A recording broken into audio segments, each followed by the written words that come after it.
নমস্কার বন্ধুরা, নতুন কৃষক বন্ধু ভাই এবং বোনেদের জন্য দারুণ খুশির খবর। আপনারা এই প্রকল্পের অন্তর্ভুক্ত কীভাবে হবেন, কীভাবে ফর্ম ফিল আপ করবেন এবং কোথায় জমা করবেন, আজ সেই বিষয়ে আলোচনা করব এই ভিডিওর মাধ্যমে। এবং আগামী দুয়ারে সরকার ক্যাম্পে আপনি এই ফর্মটা জমা করে আপনি আপনার এই প্রকল্পে নাম লেখাতে পারেন। চলুন আমরা সেই ফর্মটা দেখে নিই এবং কীভাবে ফিল আপ করতে হয় সেটা আপনাদের সাথে শেয়ার করি এবং আপনাদেরকে দেখিয়ে দিই। তাহলে আপনারা এইভাবে ফর্ম ফিল আপ করে আগামী দুয়ারে সরকার ক্যাম্পে জমা করে আপনি আপনার নামটা কৃষক বন্ধু পোর্টালে তুলতে পারেন।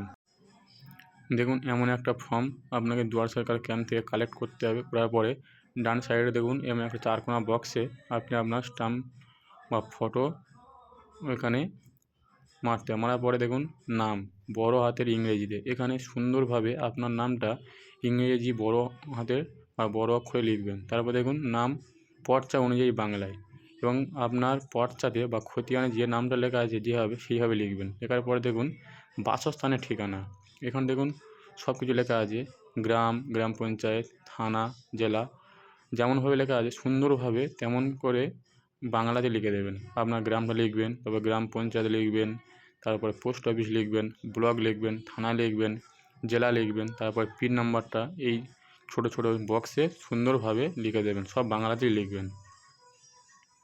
তারপরে আসছে পিতা ও স্বামীর নাম। আপনি যদি বিবাহিত মহিলা হয়ে থাকেন তাহলে অবশ্যই স্বামীর নাম দেবেন, না হলে পিতার নাম দেবেন। এবং জন্ম তারিখটা আধার কার্ড অনুযায়ী আপনার জন্ম তারিখ, ডেট, মাস এবং বছরটা এখানে লিখে দেবেন। দেওয়ার পরে 2025 সাল 1/1/2025 সাল অনুযায়ী কত বছর বয়স হচ্ছে সেটা আপনি এখানটায় লিখে দেবেন। তারপর লিঙ্গ, আপনি পুরুষ, মহিলা না অন্যান্য সেটাকে এখানে ঠিক চিহ্ন মারতে, পুরুষ হলে এখানে, মহিলা হলে এই ঘরে টিক চিহ্ন মারতে হবে এবং অন্যান্য হলে এই ঘরে আপনাকে টিক চিহ্ন মারতে হবে। তারপরে আপনি কোন কাস্টের বা কোন শ্রেণীর ব্যক্তি, সাধারণ হলে সাধারণ, তপশিলি জাতি হলে তপশিলি জাতি, উপজাতি হলে উপজাতি এবং অন্যান্য হলে অন্যান্য। তারপরে দেখুন কৃষকের ধরন, আপনি কি মালিক না বর্গাদার না পাট্টাদার। মালিক হলে এখানে, বর্গাদার হলে এই ছোট বক্সে এবং পাট্টাদার হলে এই বক্সে আপনাকে টিক চিহ্ন মারতে হবে। মারার পরে দেখুন এখানে বলছে ব্যাঙ্ক অ্যাকাউন্ট এবং আধার কার্ডের সাথে যুক্ত যে মোবাইল নাম্বার সেই মোবাইল নাম্বারটাই এখানে দেবে এবং বিকল্প মানে অন্যান্য মোবাইল নাম্বার একটা এখানে আপনি দিতে পারেন, নাও দিতে পারেন। আধার কার্ড নম্বর, এখানে অবশ্যই আপনাকে আধার কার্ড নম্বর এগুলো সব আপনি বাংলাতেই দিতে পারেন, এখানে আপনি বাংলাতেই দিয়ে দেবেন। এবং ভোটার কার্ড নম্বরটা অবশ্যই আপনাকে ইংলিশে লিখতে হবে। লেখার পরে দেখুন ক্রমিক নম্বর, আপনার যদি 2-3টে জমি বা 2-3টে জায়গা হয়ে থাকে তাহলে আপনি 1-2 করে লিখতে পারেন। এবং জেলা, ব্লক, আপনার যদি আলাদা আলাদা ব্লকে জমি হয়ে থাকে এখানে লিখতে পারেন। মৌজার নাম আলাদা আলাদা হলে লিখতে পারেন। জিএল নম্বর, খতিয়ান নম্বর সব কিছু লিখবেন এবং সেই খতিয়ান নম্বরে আপনার চাষযোগ্য জমি কতটা আছে সেটা এখানে তোমাকে করে লিখতে হবে। লেখার পরে নিচে লিখবেন মোট চাষযোগ্য জমির পরিমাণ কত, এটা আপনাকে করেই লিখতে হবে। শতকে বা বিঘাতে লিখলে হবে না, কত একর আছে সেই একর অনুযায়ী লিখতে হবে। তারপর দেখুন নিচে ব্যাংকের তথ্য, এখানে বলছে ব্যাঙ্ক অ্যাকাউন্ট অনুযায়ী নাম, এখানে অবশ্যই আপনাকে ইংলিশে লিখতে হবে এবং বড় অক্ষরে। দেখুন এখানে আপনাকে বড় অক্ষরে ইংলিশে লিখতে হবে। তারপরে ব্যাংকের অ্যাকাউন্ট নম্বর এখানে সুন্দরভাবে লিখতে হবে। লেখার পরে দেখুন এখানে আইএফসি কোড নাম্বার, দেখুন আপনি আপনার পাসবুক খুলবেন সেখানে আইএফসি কোড নাম্বার থাকে, আইএফসি কোড নাম্বারটা লিখে দেবেন। তারপরে ব্যাংকের নাম, কোন bank, state bank, SBI, Baroda bank, সেই ব্যাংকের নাম লিখবেন। তারপরে কোন ব্রাঞ্চের নাম লিখবেন।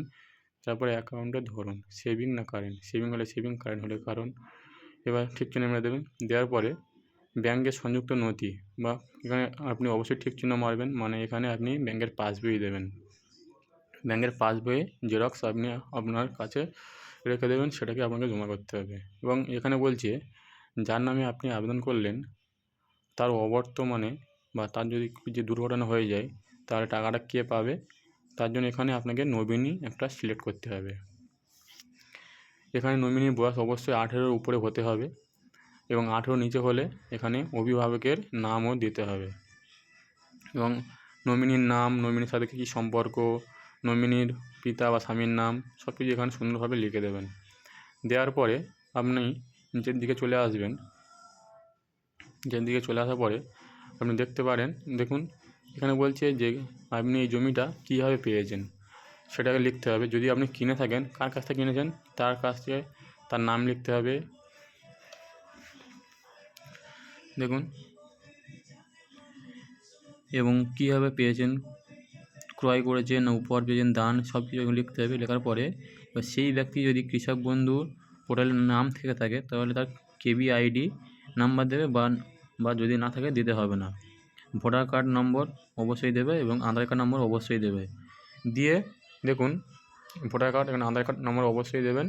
দেওয়ার পর দেখুন নিচে দেখুন আবেদনকারী স্বাক্ষর বা টিপ, যদি সই করতে পারেন সই করবেন, নাহলে টিপস সই দিয়ে দেবেন। দেওয়ার পর দেখুন বাম দিকে তারিখ বলে লেখা আছে, ওখানে তারিখটা দিয়ে দেবেন, যেদিনকে আপনি জমা দিচ্ছেন দিয়ে দেবেন। দেওয়ার পরে আপনি এই স্লিপটা নিয়ে আপনার দুয়ারে সরকার ক্যাম্পে যে অফিসার থাকবে তাকে দিয়ে দেবেন। দিয়ে দেওয়ার পরে সেই অফিসার বাকি কাজটা করে দেবে এবং এই স্লিপটা আপনাকে ফেরত দিয়ে দেবে। দেওয়ার ঠিক 1 মাস পরে আপনি অনলাইনে স্ট্যাটাস চেক করবেন, করলে দেখতে পারবেন আপনার নামটা কৃষক বন্ধু পোর্টালে চলে এসেছে। এবং কৃষক বন্ধু পোর্টালে কীভাবে আপনি আপনার স্ট্যাটাস চেক করবেন সেটা যদি জানতে হয় তাহলে আমার ভিডিও অলরেডি আপলোড করা আছে, আপনারা সেখানে গিয়ে দেখে নিতে পারেন। আজকের ভিডিওটা এই পর্যন্ত। দেখা হচ্ছে আবারও অন্য কোনো ভিডিও নিয়ে, অন্য কোনো প্রয়োজনীয় ভিডিও নিয়ে আবারও। তাই সবাইকে রিকোয়েস্ট করে রাখবো চ্যানেলটাকে অবশ্যই সাবস্ক্রাইব করে রাখার জন্য এবং বন্ধুদের সাথে শেয়ার করার জন্য।